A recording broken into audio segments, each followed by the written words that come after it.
What's going on, guys? So I am out here at Seguin RV in Seguin, Texas. I got my good friend Dave Hofer with Coachmen Fifth Wheels. How are you doing today, my friend? Doing great. How are you? Doing really good. Now, we've been out here for a while. We've been videoing, reviewing, talking about my new Brookstone, which is a 398 MBL concept. So it's essentially one that I worked with them and collaborated on building. And while I still got Dave out here, I wanted to give him an opportunity to talk about their Chaparral line as well as their Brookstone line, because a lot of folks think when you move to a Brookstone, which is a larger, wider overall unit and taller unit and heavier, that you're getting a lot of stuff that you just don't get in the Chaparral. So he wanted to take a moment and talk about both the Brookstone and the Chaparral products and some things that might surprise you in terms of similarities between the two products, as well as some of the technology and construction perks. So hang tight, we'll be right back.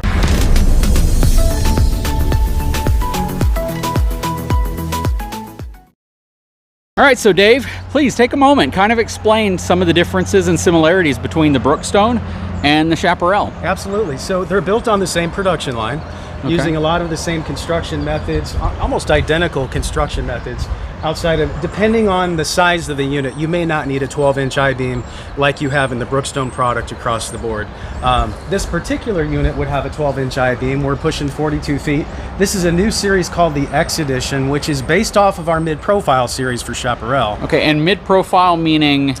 Generally speaking, you're looking at the profile here, the overall height. On the Chaparral, for instance, you're about 12.5 versus 13.5 on a Brookstone. Oh, so an extra foot. So yeah, so there is some differences there between a high profile. The other major construction difference is going to be the width. So the Brookstone's going to be 101 inches wide, whereas the Chaparral products across the board are 96 inches wide. Okay, so a lot more room to walk around on the inside of the Brookstone. The Chaparral itself, you'll be surprised. So I don't know if they've got these locked or not, but just to share with you real quick. So over at the Brookstone, we were talking about the baggage doors. So this is the same thickness of baggage door we use on our Brookstone product.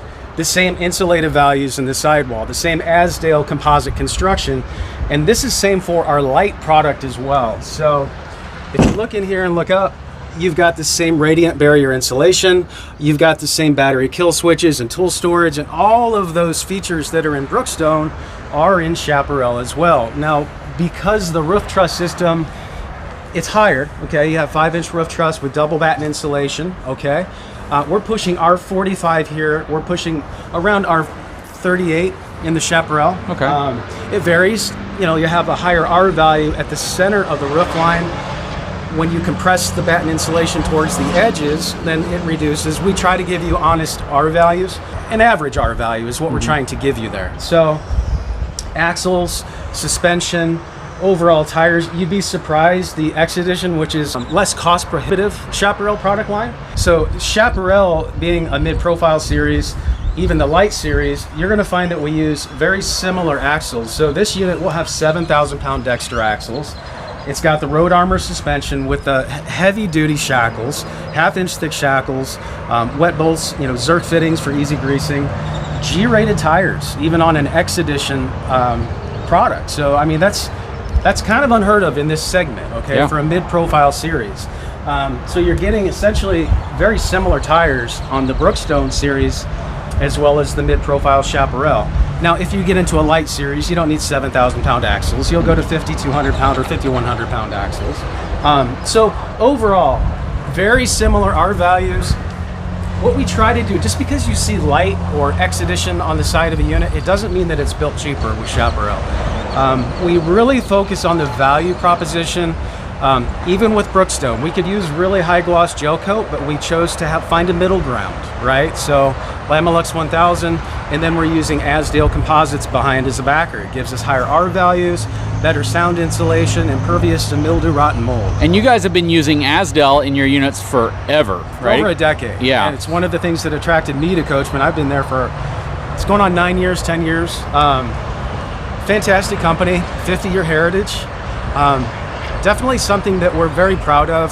The fact that we jumped into this very early on, where a lot of brands are just now starting to get into composites. So we've mastered the art of the sidewall vacuum bonding process, less than a 1% chance of delamination with our sidewalls.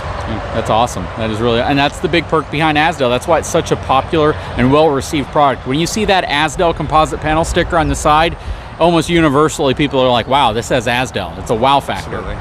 All right, so a lot of times people will go up to the side of an RV and they'll see all these stickers and they don't know what a lot of this means. Like, what is RVIA? Azdel, I think we can figure that one. Weather Shield, Lion's Head. You know, they put all these stickers down here, but let's focus on a couple of them that sometimes can cause confusion because people just don't know what it really means. Right now, I think the biggest one would be this Weather Shield and maybe even the awards you win for quality. But let's focus, what does that actually mean? Does that really improve by having what you define as your Weather Shield Plus package? Okay, so Weather Shield Plus encompasses a number of different items, okay? We use radiant barrier insulation throughout this unit. So it's in the subfloor, it's in the upper deck. So if you open up the pass-through storage, I'll show you real quick. It's already open. So if we look up, you've got radiant barrier, okay? That's an aluminum-based material. It's perforated, so you can use that in conjunction with other insulative materials like batten insulation and not have mildew and mold forming inside of the unit, okay? This material is used up over the top of the roof in all of our products, even our lights, mid-profiles, Brookstones, you name it. All the way over the top, we drape it all the way down the front, over the top of your standard batten insulation in the roof, all the way down the back of the unit.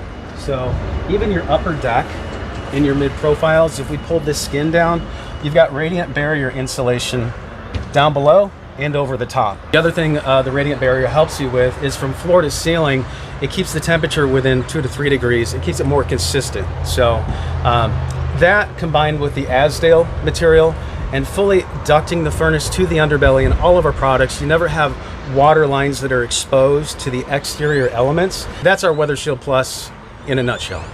So the other one I kind of want to focus on is this RVIA sticker, because one thing that I constantly get in the comment section and the feedback is that people think the RV industry is completely unregulated, that you guys don't have to really abide by anything. You can slap a unit together, it can hit the road, and it doesn't matter what you guys did. And that's where I think the perception a lot of people have when they get a bad unit or a unit with problems comes from. So what does RVIA mean to an employee of Coachmen Fifth Wheels? So we have certain codes. We have code violations if we do something wrong. So JD touched on the Brookstone, for instance, above the cooktop. You know, for a while there, we were trying to implement a wood valance. Well, that's a code violation. So we wouldn't be able to ship a unit without getting a ding. So we have a number of things that we do on our production line to maintain consistent quality, okay? So we have checks and balances.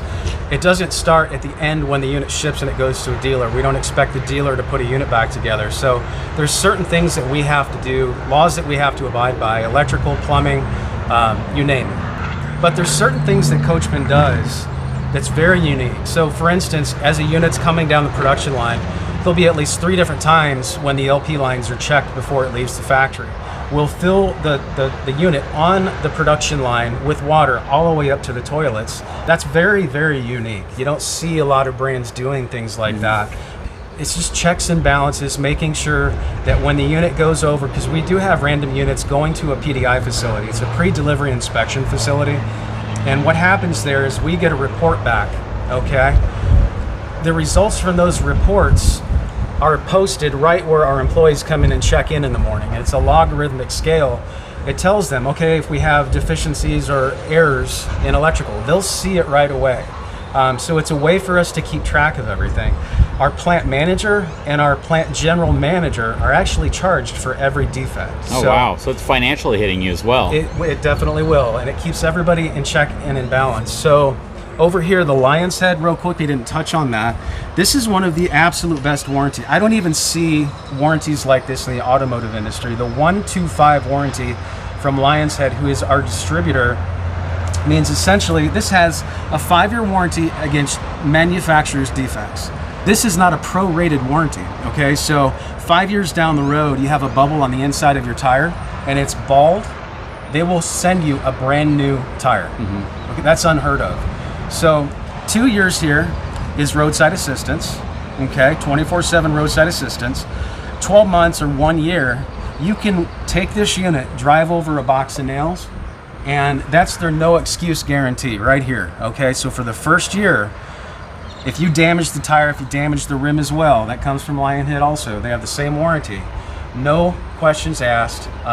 Well, a small form that you have to fill out. That's it. They're going to replace the tire for you. And Lion's Head is not a manufacturer of wheels and tires, by the way. They're a distributor. Correct. So all that simply means is that they carry the different brands and usually mount them, fill them up, and provide them to the RV industry. Now, why I'm saying that is because whether you see Westlake tires on an RV, or you see the Sterling tires on an RV, or you see the Goodyear tires that are on my RV, even Continental tires, they actually can provide the RV manufacturer with those tires. Now, there is a big cost difference between certain tires, and that drives some of this, but keep in mind, to be able to offer a 1, 2, 5-year warranty is actually pretty impressive, because it just goes to show that they feel the tire industry has gotten better overall. Absolutely. But the greatest thing of all is the fact that the G-rated tires that are coming on most units are actually pretty good quality tires. So I used to say, if you see an E-rated or a D-rated or C-rated tire, you know, after a couple thousand miles, get rid of it, swap it, or even after a couple hundred. But with these new G-rated tires you're starting to see, not so much an issue anymore. Okay, and this video was really based on a conversation that David and I had earlier when we talk about, you know, why is there a Brookstone? Why is there Chaparral? Why are there the differences between these units? And what you find out really quickly is you have different types of features, things, spaces that different people are looking for. It gives you options. It doesn't necessarily mean that there are going to be huge changes in terms of like your axles, your tires, your wheels, things like that. But if you're looking for a taller ceiling, if you're looking for a wider profile, if you're looking for a room that might be a little bit larger overall, then a full profile wide body might be what you're looking for. But you shouldn't have to compromise in the area of towing safety just because you want to pay a little bit less maybe and go to a slightly smaller, lighter unit. Right. So lengthwise, these are two roughly very similar length units.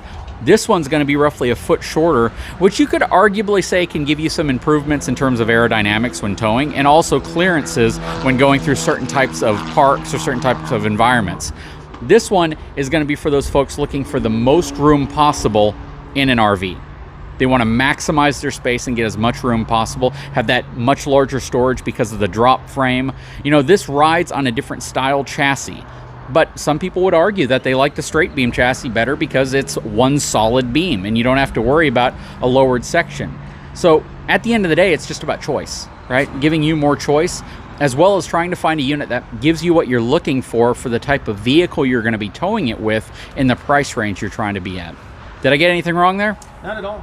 Just consistency across all of our products is also, I can't reiterate enough, what that's going to do is improve our quality down the line. If we have similar cabinets, similar drawers, similar components going to each of the units, it's going to benefit our end user because they're going to get more upgraded appliances. I mean, we have stainless steel appliances standard in all of our products. Okay, that's a pretty unique feature, but it makes more sense for us to stock one SKU instead of 5.